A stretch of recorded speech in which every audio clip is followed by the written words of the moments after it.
Review 9:40 Tuesday the 7th of July. This is looking at Wednesday the 8th of July in SkySight to begin with.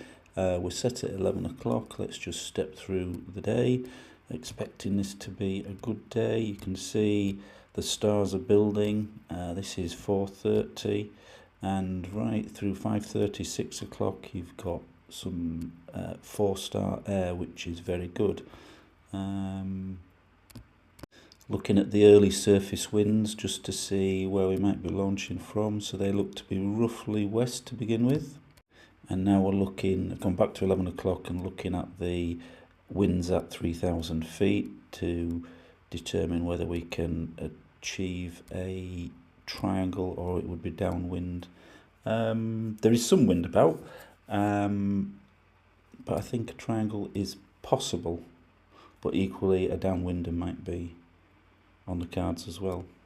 Now looking at UKV starting at 10, and then we'll just step through the day. There's no cumulus showing in the southern half of the country where the best of the thermic air mass is. That is, it looks like a high thermal tops over 6,000 feet, 2,000 meters, and we're looking at the back end of the day now, 5 and 6 o'clock. You've still got good thermic activity through till 7, so it looks like being a long day. Looking at the rasp stars at 11, and this is how it builds during the day. By 2 o'clock you've got 5 stars across large parts of the country and still active in some parts at 7 o'clock. Yes. Now looking at the boundary layer average winds to assess whether it'll be downwindable or circuits. That's a little bit stronger than we would like to begin with. Let's see if it strengthens, or yeah, that's picking up. So according to RASP, the winds are too strong for circuits. This is what a downwind route from the Worcester Beacon would look like according to UKV tomorrow. You've got winds during the flight, boundary layer average, low teens. Winds at the beacon themselves start off under 10, but then surface winds I'm looking at, but then pick up a little bit during the afternoon. So it's going to make a triangle quite difficult with those wind speeds. That's what it looks like according to the airspace.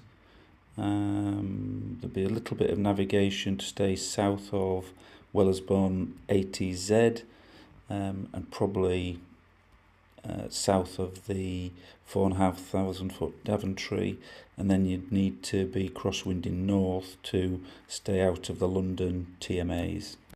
Same thing done with UKV wind, which is showing quite considerably more northwest in that wind.